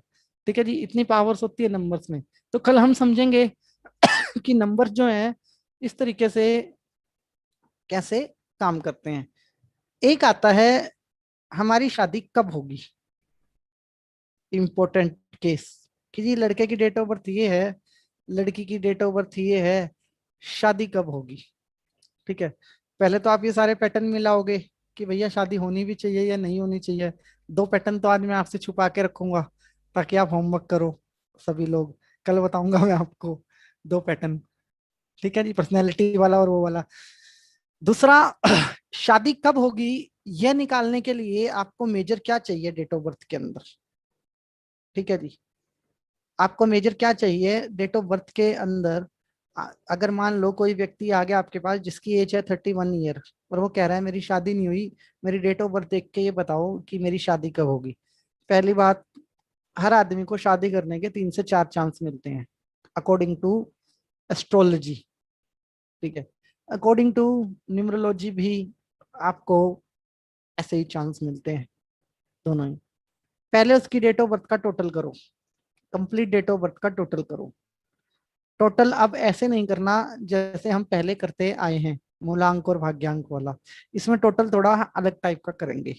इसमें टोटल होगा आपका कुछ ऐसा, जैसे किसी की डेट ऑफ बर्थ यहाँ पे डालिए, मैं बताता हूँ। एक भाई साहब कह रहे हैं मेरा चांस था लास्ट ईयर शादी का, निकल गया। फिर करवा देंगे सर, कल आप मेरे को अपनी डेट ऑफ बर्थ भेज देना। 25/5/1967 एक डेट ऑफ बर्थ आई है, वैसे शादी के लिए एक्सपायर हो चुकी है डेट ऑफ बर्थ, फिर भी चलो हम इसी पे बताते हैं।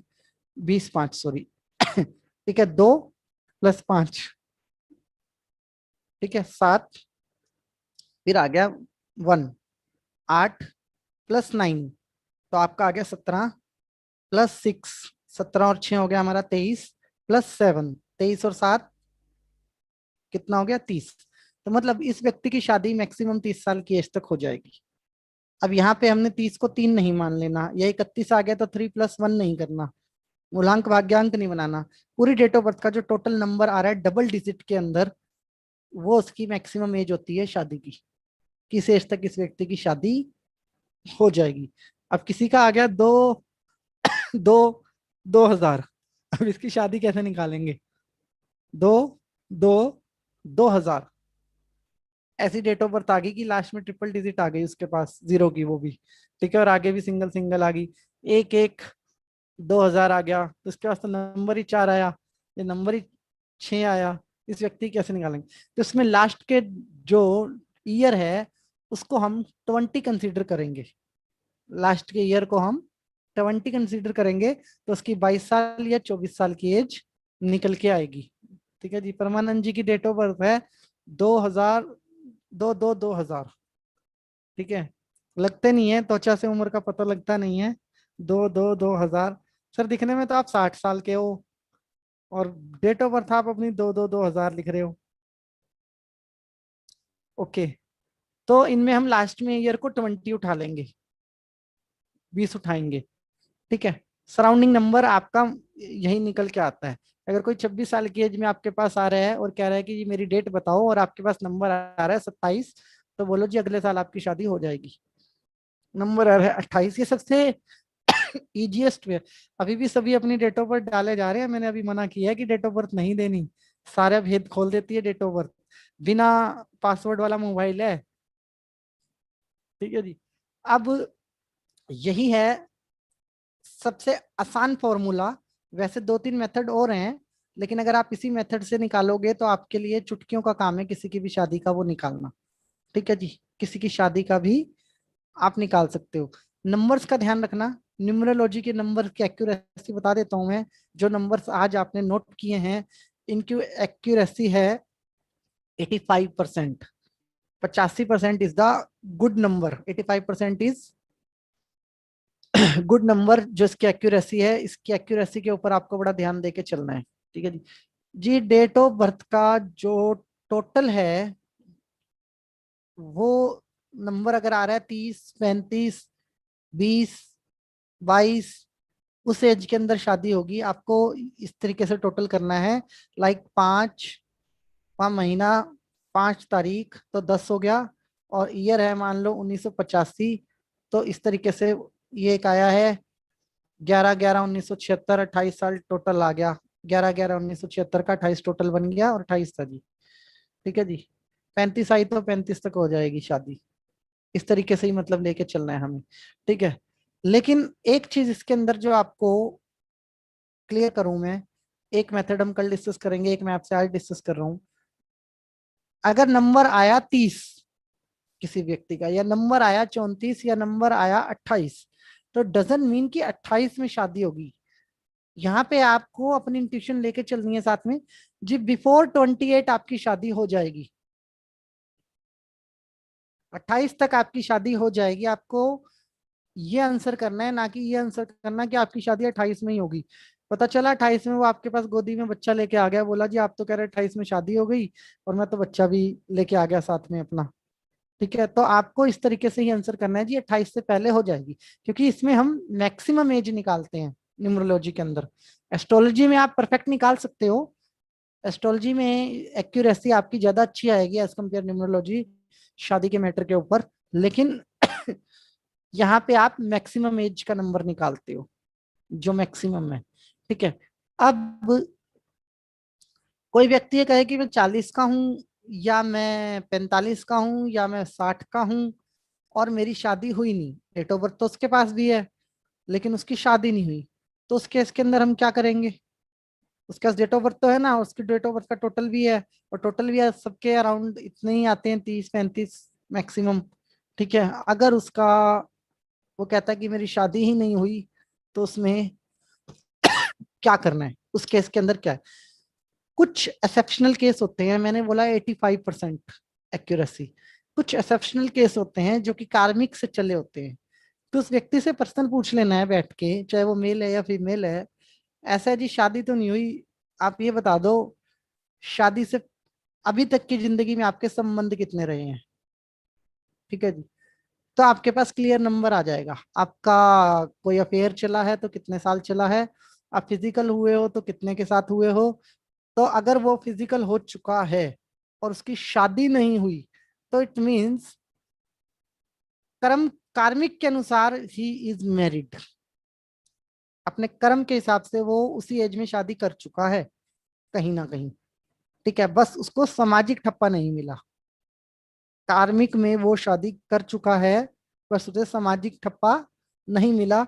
बहुत सारी डेट ऑफ बर्थ में जो लोग आपके पास इस केस में आएंगे, जब उठा के आप बात करोगे, किसी ने बोला कि हाँ उस एज में मेरा अफेयर था, आपका सीधा क्वेश्चन है क्या फिजिकल हुए थे, उसने कहा यस, तो आप टोटल मार के देख लेना, नंबर वही निकल के आएगा उस टाइम पे।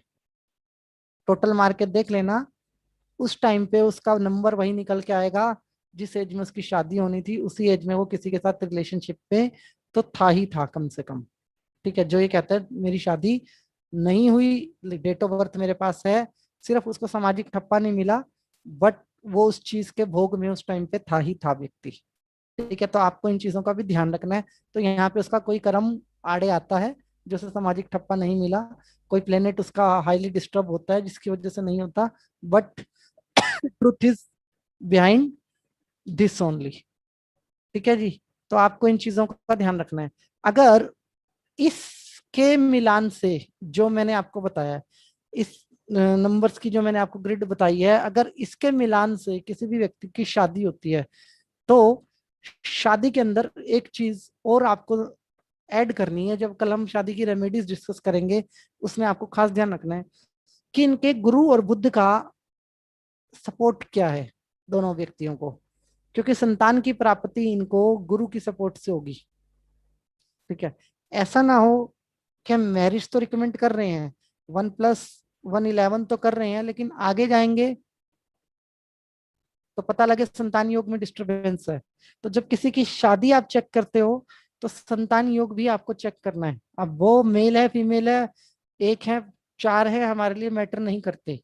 ठीक है, लेकिन कहीं क्या होता है, एक्सीडेंट है लिखा है किसी की लाइफ के अंदर, और एक्सीडेंट के अंदर लॉस लिखा है, लॉस लिखे हैं, मल्टीपल सर्जरियां लिखी हैं, डिफरेंट डिफरेंट मतलब वो है कि लोअर बैक में चोट लगेगी, या पेट के ऊपर कोई संकट है, पेट की कोई सर्जरी है, उस केस के अंदर आपको ध्यान रख के चलना है। शादी की टाइम पे ही आपको ये चीज भी चेक कर लेनी है कि भैया ऐसा तो नहीं है, मान लो किसी की शादी हो रही है 2021 में और उसके साथ कोई एक्सीडेंट लिखा आ रहा है जहाँ पेट की सर्जरी आ रही है 2022 में, 23 में, 24 में, 25 में, कभी भी अगले 4-5 साल में शादी के, तो हो सकता है वो बेबी प्लान कर रहे हो या ना कर रहे हो।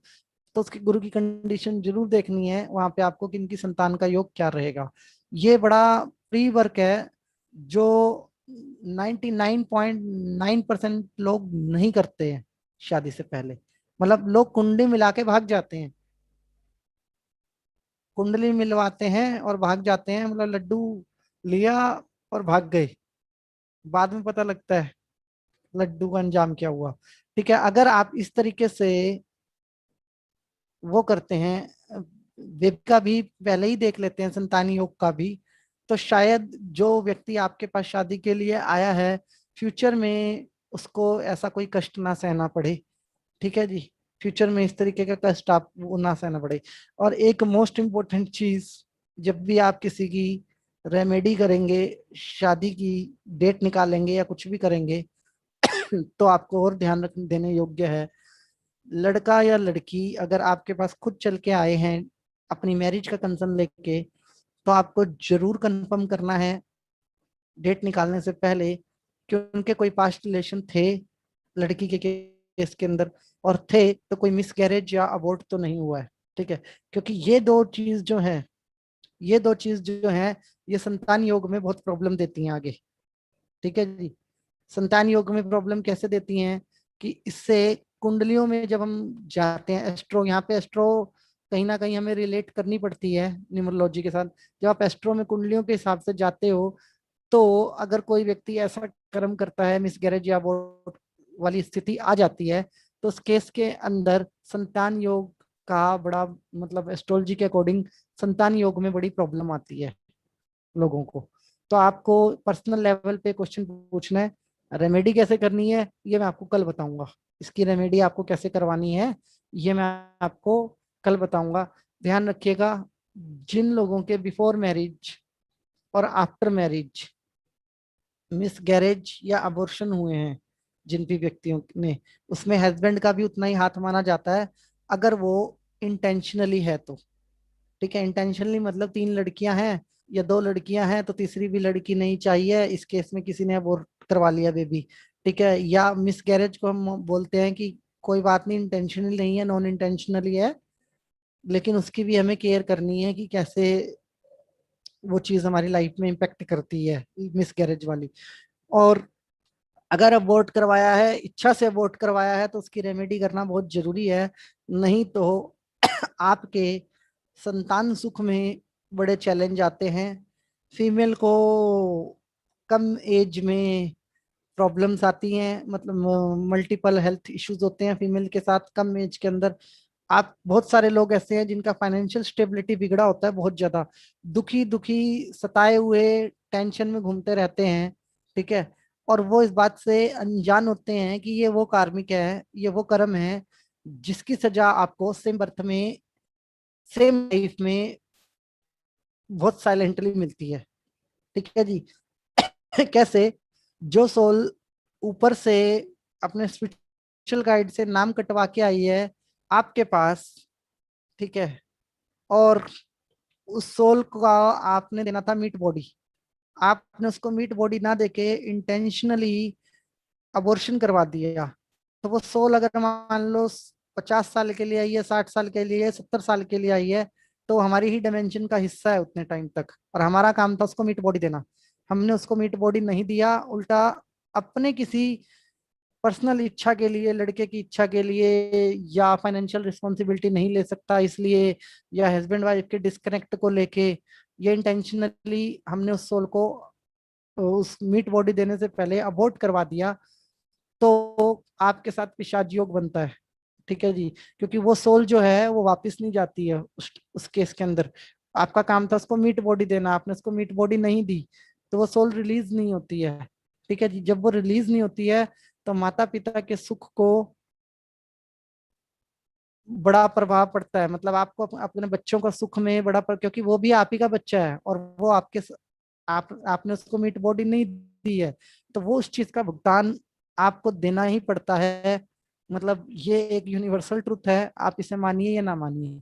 अब बात आती है, कोई एक्सीडेंट केस हो गया, पैर फिसल गया, स्टेयर से गिर गए, रोड एक्सीडेंट हो गया, या फिर कोई मेडिकल रीजंस हो गए जिनकी वजह से मिसगैरेज हो गया। यस, ये आपकी गलती नहीं है, ये इंटेंशनली में नहीं काउंट होता।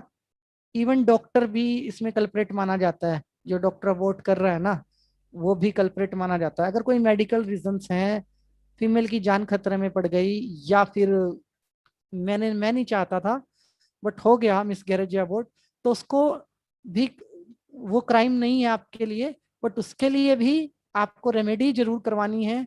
जो भी लोग आपके पास आएंगे, और अगर किसी का पर्सनल केस हो तो आपको भी उसकी रेमेडी जरूर करनी है। कल मैं आपको बताऊंगा कि आपको उसकी रेमेडी कैसे करनी है इस केस के अंदर। ठीक है, बट आपको ये पूछ लेना बहुत जरूरी है। ठीक है, और एक चीज मैं बहुत सारे लोगों को बताना चाहूंगा यहाँ पे, जब आप न्यूमरोलॉजी का कोर्स कर रहे हैं तो बहुत सारे लोगों के सवाल होते हैं ना कि सर कर्ज बहुत है, जीवन में टेंशन बहुत है, शरीर तो अच्छा है आप लोगों के पास लेकिन टेंशन बहुत है, और वो टेंशन से ही आपका पूरा का पूरा शरीर खराब हो रहा है सभी लोगों का। मतलब टेंशन टेंशन लाइफ के अंदर, या कोई 30-35 साल की एज की फीमेल है और उसको अभी से बीमारियां शुरू हो गई, प्रॉब्लम शुरू हो गई, 40 साल की लेडी है, 45 साल की लेडी है, आप इस बात के इंडिकेशन को समझ जाइएगा कि इनकी जिंदगियों में ऐसे केस हुए होते हैं पास्ट लाइफ में। ठीक है, अब देखो जी, सबकी अपनी पर्सनल लाइफ है, सबके अपने पर्सनल प्रोटोकॉल्स हैं। मैं तो सिर्फ समझा सकता था ये चीज कि इस चीज की रेमेडी जरूर करवानी है। कभी भी लड़का लड़की, लड़की अपने माँ बाप के साथ हो, भाई बहन के साथ हो, किसी फ्रेंड के साथ हो, आपको उस लड़की से ये बात नहीं करनी है। अकेले में बात कीजिए, बिल्कुल अकेले में बात कीजिए उससे, कि 5 मिनट इससे अकेले में बात करनी है। और उसके बाद ऐसे ही आप, सेम एप्लीकेबल टू बॉय, लड़के के ऊपर भी इतना एप्लीकेबल है कि भैया कोई गर्लफ्रेंड थी शादी से पहले, कुछ ऐसा तुमने किया है, क्योंकि कल्प्रेट तो दोनों ही माने जाएंगे इस केस के अंदर। ऐसा नहीं है कि दोनों में से कोई एक कल्प्रेट है, तो दोनों ही कल्प्रेट मान जाते हैं। अगर ऐसा केस होता है तो आप उनकी सेपरेट सेपरेट रेमेडीज भी करवा सकते हो। हस्बैंड वाइफ एक साथ आए हैं तो आप एक साथ पूछ सकते हो। हस्बैंड वाइफ एक साथ आए हैं तो आप एक साथ पूछ सकते हो। मेरे पास जितने लोग एस्ट्रोलॉजी की कंसल्टेशन के लिए आते हैं, मैं पूछता हूँ ये चीज उनसे, खुल के पूछता हूँ कि जी अगर हस्बैंड वाइफ होते हैं तो पहले आमने सामने पूछता हूँ, फिर अकेले अकेले में भी जरूर पूछता हूँ। हो सकता है भैया हस्बैंड वाइफ बाद में बने हैं, ये केस पहले हो चुका हो, शादी से पहले हो चुका हो, हर किसी की अपनी पर्सनल लाइफ है। आपको ये प्रोटोकॉल हमेशा एस्ट्रोलॉजी के अंदर भी, न्यूमरोलॉजी के अंदर भी और टैरो कार्ड के अंदर भी फॉलो जरूर करना है। ये प्रोटोकॉल आपको आपको जरूर पूछना है अगर आप चाहते हो कि आपके क्लाइंट का 50% प्रॉब्लम आप ऐसे ही खत्म कर दो। तो आपको कल बताऊंगा कि इसकी रेमेडी हमें कैसे करनी है, बट प्रोटोकॉल ये है, आपको इस तरीके से लेके चलना है। तो आज हमने डिस्कस किया है मैरिज नंबर क्या होने चाहिए, मूलांक का भाग्यांक से, भाग्यांक का मूलांक से, और कुछ नंबर ऐसे जिनके डेटा बहुत खराब है हमारे पास, कुछ काउंसलिंग टिप्स कि हमें किस तरीके से अपने क्लाइंट से बात करनी है एंड ऑल। कल हम समझेंगे एक दो डिफरेंट पैटर्न शादी की डेट निकालने के, शादी होनी चाहिए नहीं होनी चाहिए ये सब तरीके निकालने के, और साथ में रेमेडीज, मैरिज की रेमेडीज भी हम कल समझेंगे कि किस तरीके से हो, लव मैरिज या अरेंज मैरिज, इसका भी कॉन्सेप्ट हम कल समझेंगे। आज की क्लास के अंदर हमने कुछ out of the box talk की है, तो अगर किसी को कोई भी शब्द बुरे लगे हों तो मैं माफी चाहूंगा। और कोई बहुत सारे हमारे एस्ट्रोलॉजर भाई हैं, चंद्र कुंडली के ऊपर भी हमने यहाँ पे बात की है। तो देखिए सर, अगर किसी को कोई भी बात बुरी लगी हो तो उसके लिए मैं माफी चाहूंगा। मैंने किसी के लिए पर्सनल कुछ नहीं बोला है, मैंने सिर्फ एक चीज बोली है कि कुछ एस्ट्रोलॉजर्स इन सारी चीजों को मिस करते हैं, जो कि हमारे कस्टमर के लिए आने वाले टाइम में बहुत डेंजर होती हैं। तो हमें इन सारे प्रोटोकॉल्स का ध्यान रखना है उनके लिए, ठीक है जी। अपने क्लाइंट्स के लिए ध्यान रखना है, इसलिए बोला है कि चंद्र कुंडली तो चेक करते ही हैं, लेकिन साथ में ये जो पॉइंट्स हैं इनको भी हमें इग्नोर नहीं करना। तो कोई भी व्यक्ति मेरी किसी भी बात का बुरा ना माने और अपना आशीर्वाद मेरे ऊपर बनाए रखें। हम सब यहाँ पे लर्निंग के लिए हैं एक दूसरे के साथ, और हमें एक दूसरे से यहाँ पे सभी को सीखना ही है, ठीक है जी। मीनू मैडम जी आपने हैंड रेस किया है, बट अभी हम सवाल जवाब नहीं लेंगे। ये टॉपिक रे खत्म होते ही हम सवाल जवाब करेंगे, वैसे ही जैसे हमने पहले किया था, 2 दिन लगातार सवाल जवाब, 3 दिन लगातार सवाल जवाब। और एक मैं आप लोगों को बताना चाहूंगा, उर्मिला मैडम ने आज लोगो बना के भेजा था, जो जैसे कि कल उनको बताया गया था, और बहुत ही खूबसूरत लोगो, एकदम अकॉर्डिंग टू प्रोटोकॉल्स जो हमने कल बताए थे, ठीक है। ज्योति संचिति मैडम ने डिजिटल विजिटिंग कार्ड बना के भेजा था, मतलब विजिटिंग कार्ड नहीं, डिजिटल विजिटिंग कार्ड बनाया था, बट एक अच्छी पहल है। आपका डिजिटल विजिटिंग कार्ड भी काफी अच्छा था, लेकिन उसमें मैंने एक दो चीजें मॉडिफाई करके रखी हुई हैं, तो मैं आपको वो फॉरवर्ड करूंगा कि आप उसको आप फिर जब पेपर पे प्रिंट करवाएंगे तो वो और अच्छा लगेगा। तो इस तरीके से अगर आप को मैं मतलब ओपन में बोल रहा हूँ ये बात उर्मिला मैडम के लिए और ज्योति संचिता मैडम के लिए, कि भाई जो आपने चेंजेस किए हैं ना, मैं आपके रिजल्ट की 100% गारंटी लेता हूँ, ठीक है जी। आपके रिजल्ट्स आएंगे, आप मेहनत कीजिए। और मुझे ना एक चीज और, कि विजिटिंग कार्ड बहुत सारे लोगों ने सेंड किए हैं आज, बट अपने पुराने विजिटिंग कार्ड सेंड किए हैं जो वो यूज कर रहे हैं। मेरे को आपको वो विजिटिंग कार्ड सेंड करने हैं जो आपने नए बनाने हैं अपने प्रोटोकॉल के हिसाब से, जो हमने क्लास में डिस्कस किए हैं। मैं उसमें मॉडिफाई करने में आपकी मदद कर सकता हूँ। और पुराने विजिटिंग कार्ड जो आपने सेंड किए हैं, सिर्फ विजिटिंग कार्ड ही सेंड किए हैं, उसके नीचे कोई मैसेज नहीं है। मतलब मुझे पता ही नहीं है कि आपका जो वो मैसेज आया, विजिटिंग कार्ड आया है, मुझे पता ही नहीं है कि मुझे उसका करना क्या है। एक मैंने बहुत सारे लोगों की ग्रिड रीड करनी शुरू करी है, 365 वाली अपन लोगों की, ठीक है। जब मैं आपकी ग्रिड रीड करता हूँ ना, तो उसमें एक पेपर की फोटो आती है और नीचे एक मैसेज आता है आप लोगों का, सर मैंने ये ग्रिड बनाई है, देखिए ठीक है क्या, ठीक है। अब प्रॉब्लम क्या है कि आपकी डेट ऑफ बर्थ है, आपकी ग्रिड है, मेरे पास फोटो है ग्रिड की, बट मुझे ये नहीं पता कि आपने ग्रिड बनाई क्यों है। सभी ने, आपने ग्रिड बनाई क्यों है, मुझे इस बारे में तो कुछ पता ही नहीं। तो मैं आपको रिप्लाई करने में असमर्थ हो जाता हूँ कि भाई मैं क्या बताऊं कि ये ग्रिड ठीक है या ये ग्रिड गलत है। आप क्या कीजिए, अपने उसी मैसेज पे मुझे रिप्लाई कर दीजिए एक, कि सर ये ग्रिड मैंने इस पर्पस के लिए बनाई है, मेरी प्रायोरिटी है मनी, या मेरी प्रायोरिटी है रिलेशनशिप, या मेरी प्रायोरिटी है फेम, इस पर्पस के लिए मैंने ये ग्रिड बनाई है, आप बताइए ये ठीक है या गलत है। फिर मैं आपकी मतलब मदद कर पाऊंगा। ऐसे क्या हो रहा है कि मैं देख तो रहा हूँ ग्रिड, आज मैंने कम से कम 15-16 ग्रिड देखी हैं। अब मैं देख रहा हूँ 15-16 ग्रिड के अंदर ही कॉमन चीज है। तो कुछ लोग जब फोन करते हैं तो फिर मैं उनको यही बात बोल रहा हूँ कि जी आप मेरे को पूरा मैसेज बना के डालिए कि ग्रिड बनाई क्यों है। अगर मुझे पता नहीं होगा कि आपने ग्रिड बनाई क्यों है, तो मैं आपको रिप्लाई कैसे करूंगा। मैं समझता हूँ कि आप मेरी मजबूरी समझेंगे कि इस वजह से मैं आपको रिप्लाई नहीं कर पाया। तो आप मेरे को उसी मैसेज के ऊपर एक रिप्लाई कर दीजिए ताकि मैं इस चीज को मतलब अच्छे से समझ पाऊँ। एक मेरी आपसे विनती है कि कोई प्लाज्मा डोनेटर है अगर हमारे बीच में, किसी को कोविड हो चुका है पहले, या प्लाज्मा, कोई व्यक्ति ऐसा जो प्लाज्मा डोनेट करना चाहता है, या आप किसी को जानते हैं, तो फरीदाबाद में हमारे पास 2 इमरजेंसी केस हैं, बहुत ही हाई इमरजेंसी हैं केस हैं। तो आप लोग मेरे को जो भी अगर भेज सकते हैं, किसी का कॉन्टेक्ट नंबर या कोई भी किसी प्रकार का वो क्या नाम है जानकारी आप लोगों की है, तो आप लोग प्लीज भेजिए। किसी की मदद हो जाएगी, कोई बहुत क्रिटिकल मतलब केस के अंदर है। दूसरा, हमारे अनकंडीशनल ग्रुप में इतने हीलर नहीं है, उससे ज्यादा केसेस आ रहे हैं। आप लोगों ने भी नोटिस किया होगा जो अनकंडीशनल ग्रुप के अंदर है। तो मैं चाहूंगा हम में से जितने भी लोग हीलर्स हैं वो भी लिख के कि आई एम रेकी हीलर हमें ग्रुप में ऐड कर लो, वो भी ग्रुप में जुड़िए। और आपके सराउंडिंग जितने भी लोग हैं जिनको कोविड है या कोई भी ऐसी प्रॉब्लम है, आप उनकी फोटोज ग्रुप में डालिए। मैक्सिमम हीलर्स ग्रुप में जुड़िए और लोगों की हीलिंग करने में मदद कीजिए, क्योंकि हालात बहुत खराब हैं यहाँ पे। बहुत लोग वेंटिलेटर्स पे हैं, बहुत लोग ऑक्सीजन पे हैं। और दूसरा, एक प्रेयर कीजिए, जितने भी लोग प्लांट से बात करते हैं, जिनके घरों में प्लांट्स हैं, प्लांट्स से रिक्वेस्ट कीजिए जो भी आपकी मैक्सिमम पावर है ऑक्सीजन जनरेट करने की, वो ऑक्सीजन आप उन लोगों तक पहुंचाइए जो आज की डेट में ऑक्सीजन पे डिपेंड है। और लोगों की फॉरगिवनेस करवाइए प्लांट्स के साथ। जो जो व्यक्ति कहता है मुझे कोविड है, उसको आप इमीडिएट काउंसलिंग कीजिए, उनकी वो कीजिए, क्या नाम है, पेड़ पौधों के साथ फॉरगिवनेस करवाइए, ताकि उनको ऑक्सीजन के लिए ऑक्सीजन में उनकी कुछ मदद हो सके। अगर उनका कोई ऐसा कार्मिक गिरा है कि उन्होंने पेड़ पौधों को ज्यादा नुकसान पहुंचाया है या कुछ ऐसा हुआ है पास्ट में, तो उनको वहां पे सपोर्ट मिलेगी। इमीडिएट आप लोगों की पेड़ पौधों से फॉरगिवनेस करवाइए और पेड़ पौधों से रिक्वेस्ट कीजिए कि इन्हें फ्रेश ऑक्सीजन प्रदान करें।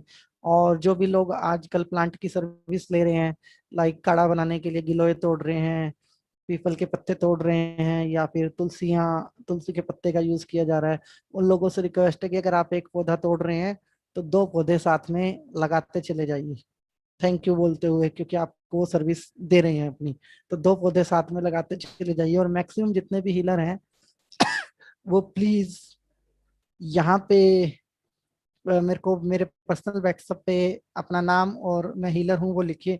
और जो लोग हीलर नहीं हैं, नए हैं, बिगिनर्स हैं, जिनको हीलिंग करनी नहीं आती है, उन लोगों से मेरी विनती है कि आप लोग भी प्रेयर जरूर कीजिए, क्योंकि प्रेयर, आपके शब्दों में बहुत पावर है।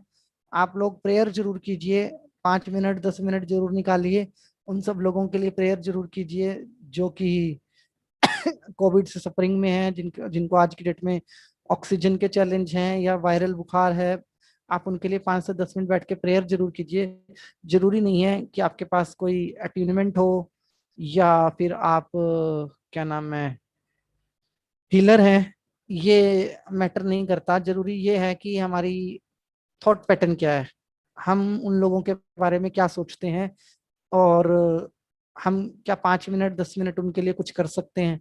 तो 5 से 10 मिनट 20 मिनट का समय चाहे रात को सोते हुए आप निकालिए, जरूर निकालिए, मतलब आप ये सब एक्टिविटीज कीजिए।